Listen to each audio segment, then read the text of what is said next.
Good morning, Counsel.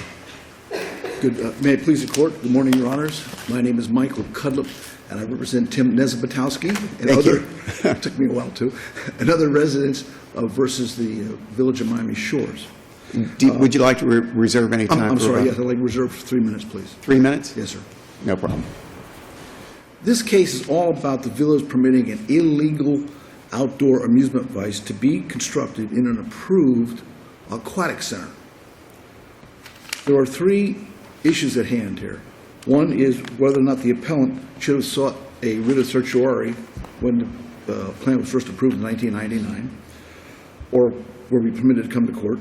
Secondly, is a certificate of occupancy required for a facility such as this new aquatic center.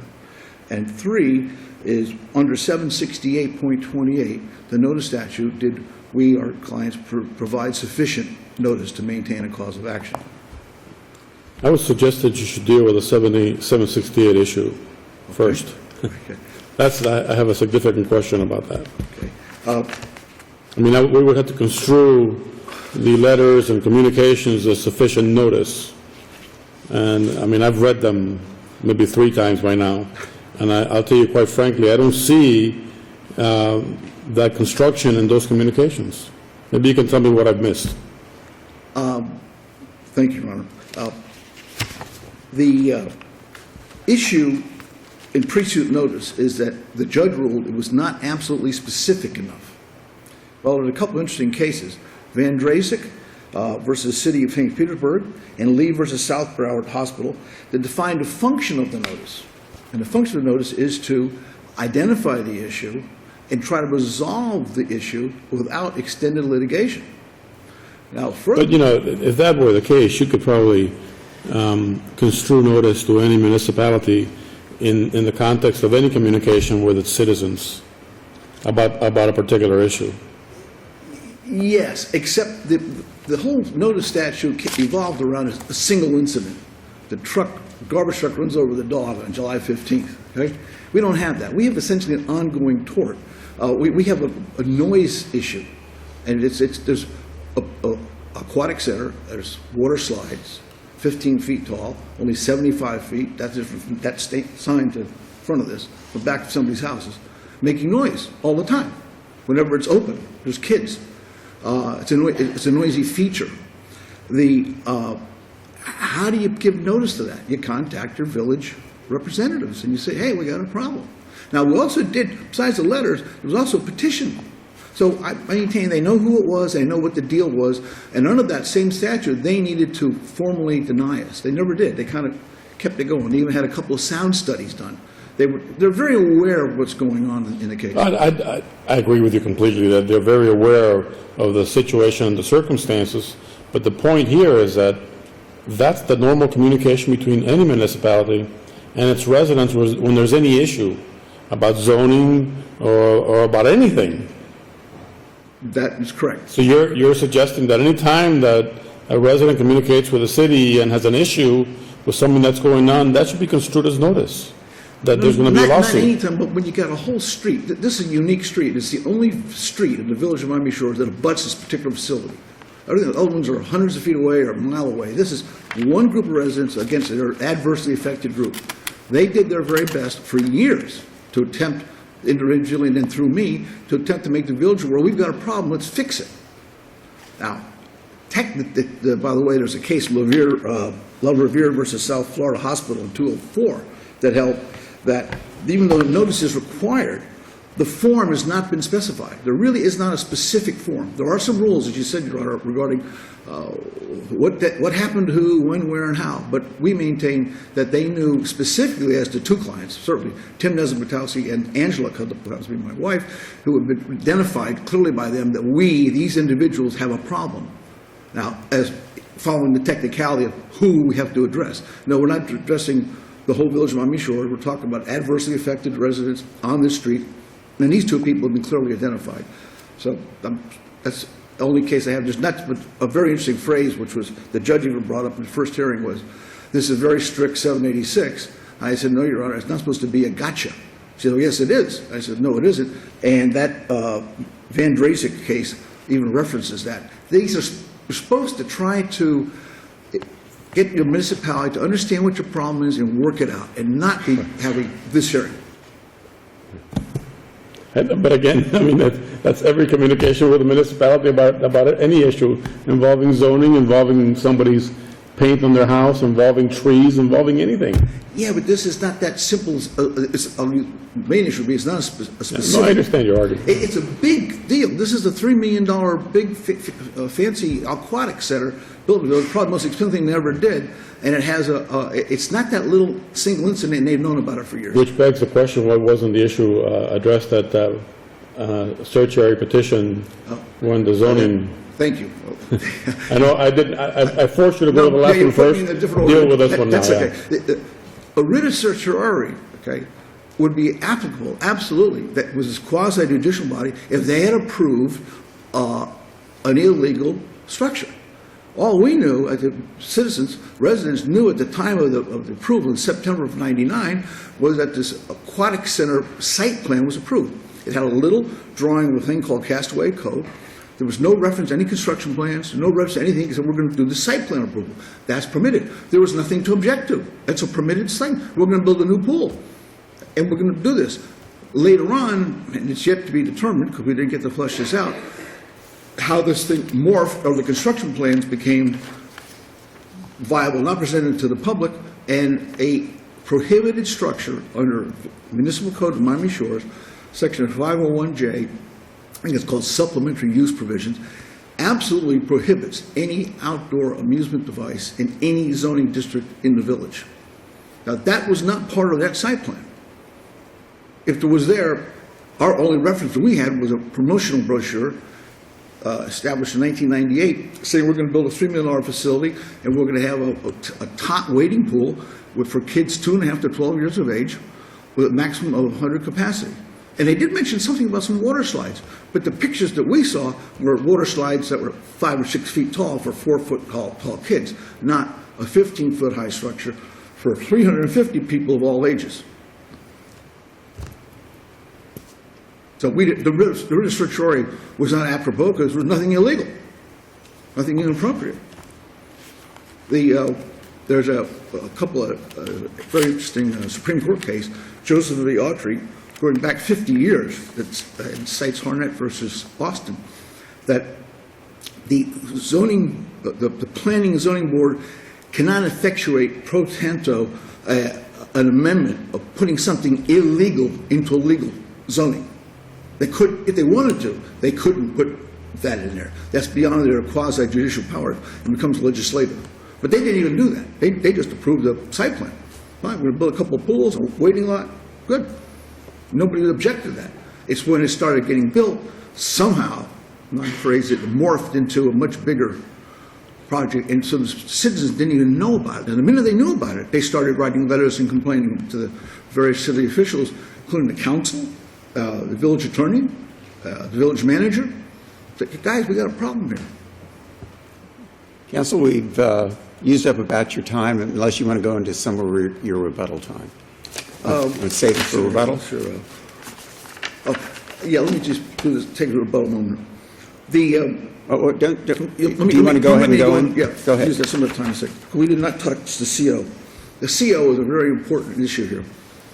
In order to, if the village had followed its own ordinances, their own rules and regulations, Statute 553.734A, State of Florida Building Code, which they maintain they follow, says it's mandatory you have a certificate of occupancy. A certificate of occupancy is different than a certificate of completion. Completion is something that you prove when you're building this building, the plumbing system works, the electric works, the air conditioning works. But when you go to a CO, you address health and safety issues, and even the state of Florida Health Department requires you to have that in order to open a public pool. The village hasn't done that to this day. And there's correspondence that I've done research on. They said, we'll give you the certificate once you give us, we'll give you approval to open your pool once we have the CO. They've never done that because they never applied for it. Had they applied for a certificate of occupancy, excuse me, very dry.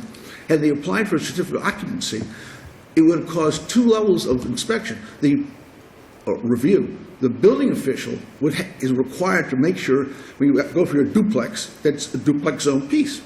He would have seen that this outdoor amusement device doesn't fit.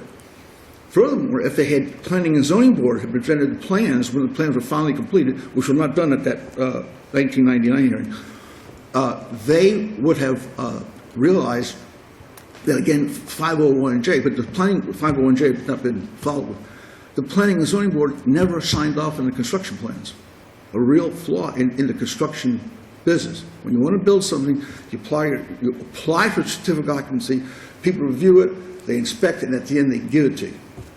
Thank you, Your Honor. Thank you, counsel. We'll let you reserve a couple of minutes for rebuttal. Counsel? Good morning. May it please the Court, my name is Michael Burke, and along with Richard Serafan, we represent Miami Shores Village in this matter. Your Honor, the trial court, after providing the plaintiffs with numerous opportunities to state a viable claim arising from the construction of the village's aquatic facility, correctly found that no viable claim was asserted in this matter. Although the complaint alleged many things, and we went through 6 amended complaints, the appeal has addressed 3 issues. All of the other claims of the plaintiff, and many of them were included in the notice of appeal, have been waived or abandoned since they're not brought up in the briefs. 3 issues. 1, the issue that because the village's building official determined that for this kind of facility, a certificate of completion rather than a certificate of occupancy was the appropriate document to approve the final work conducted, that entitles the plaintiffs to damages, is unsupported in any reported decision. It's unsupported by logic. There's no claim that there's any technical defect. That the claim is that because the document is called a certificate of completion, which is reflected in the code, that this somehow gives rise to a claim and that somehow the plaintiff's adjoining property owners are damaged. It should be rejected, and it was properly rejected by the trial court. The second claim is that there was a zoning code violation, and I call it that. It refers to ultimately what became the trial court's order dismissing count 4 of the 6th amended complaint. The plaintiffs, as you have heard, initially asserted that the pool itself constituted a commercial venture, that the slides for the children at the pool were amusement devices that were prohibited. The village moved for summary judgment with respect to those claims. The plaintiff did not appeal the order granting that motion for summary judgment. The village's position was that you should have sought certiorari if you contended that the approval of these things was erroneous, or alternatively, let's show you the actual codes and show you that indeed they are permitted. The property is zoned for park and recreational purposes. It permits a municipality to operate a recreational facility. It's next to Biscayne Boulevard. It's next to the Miami Shores Country Club. The zoning is proper for the use. Slides were not interpreted to be slot machines or other things that may constitute amusement devices by the Planning and Zoning Board. That claim was properly rejected. Ultimately, the plaintiff was given leave to file, even after the summary judgment, a complaint to try and show, if you contend that the site plan which was approved, and I think we've heard today that the site plan was fine, there was nothing wrong with it, if you contend that what was built is different than the site plan, well, come forward with that and let me see if we can provide you with some relief. And the essence of the plaintiff's argument there was that because the brochure, which talked about the bond referendum to finance this project, made reference to a top lot, to a 100-person occupancy maximum, or to 100-person using it, that brochure somehow rendered that which was ultimately constructed a problem. And the court rejected that because the site plan was built. It shows the pool, it shows where the pool is going to be, it shows the size of the pool, it shows all of those things. And the judge gave the plaintiff every opportunity, show me something that is different in what was done than what the site plan sets forth for the site. The site plan obviously does not contain construction drawings. And then finally, the last argument, which is dealt with here as well, the issue about written notice of claim. this was a not in my backyard project. I mean, these folks live close to the aquatic facility, and quite obviously the village was aware that they had objections to it. The village sought to remedy those objections or address those objections by building a wall across the back of the property to act as a sound barrier. The site plan approval meeting, the residents came forward and indicated that they didn't want that. They preferred to have no wall to preserve their view of what would be an open recreation area and back over to the country club, and that's fine, and that was what was built. There's lots of correspondence indicating that they're not happy that the aquatic facility was built there as opposed to somewhere else in the village, but that's not a claim. A claim must identify who is making the claim. In much of this correspondence, in fact, all of the correspondence, I believe there's only two names mentioned at any time, and that would be Mr. Niezabitowski and Mr. or Mrs. Cudlip. None of the other three property owners who are still in the case, some have since dropped out of the case, are still in the case, there's any correspondence. But certainly there's correspondence that they would have preferred it to be built elsewhere. But a claim, as we show in the 4th District Court of Appeal case of Rosinski, versus Wiesenthal, you've got to identify who's the claimant. You've got to give some nature of what the claim is. You're seeking, damages because this is a nuisance to my property, this is causing me harm, and you have to make demand for relief. You cannot simply say, I'm unhappy with what you've done. Not every bit of correspondence that a governmental entity receives that is unhappy with a project under consideration is a claim against the government. Your Honor, those are the only three matters that were left for the court. We believe that the trial court correctly, through the series of orders that are before you, decided this case in an appropriate way. Thank you. Thank you, counsel. Thank you. Mr. Cudlip? Very briefly, on point number 2 that Mr. Burke brought up, prohibited use by planning and zoning. Turns out that this facility is licensed by the state of Florida as an amusement ride. They really don't have much of a case to argue there, but that this is, we're not sure what it is, and pinball machines and other prohibited uses. This is a licensed, it's called amusement ride by the state of Florida. The claim regarding our building official is that proper actions taken by the building official in the village would not have permitted this to happen. We wouldn't be here today. We would have the consequential and subsequent damages of this noisy feature being built behind the houses exist because of their inappropriate procedures.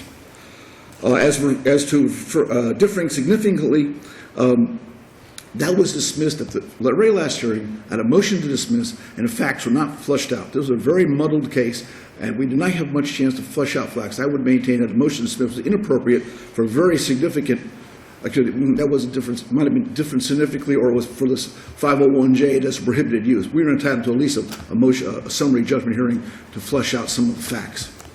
About the clients turning down a wall, at the September 99 hearing, the village asked for its own variance to build a 6-foot-tall concrete wall right on the property line of the clients. The subsequent sound studies, they said no, the subsequent sound studies indicated a 14-foot-tall wall should be built, but at the source of the noise, not at the backyards of the people. I respectfully request that you consider the trial's orders in reverse remand. Thank you very much. Thank you both.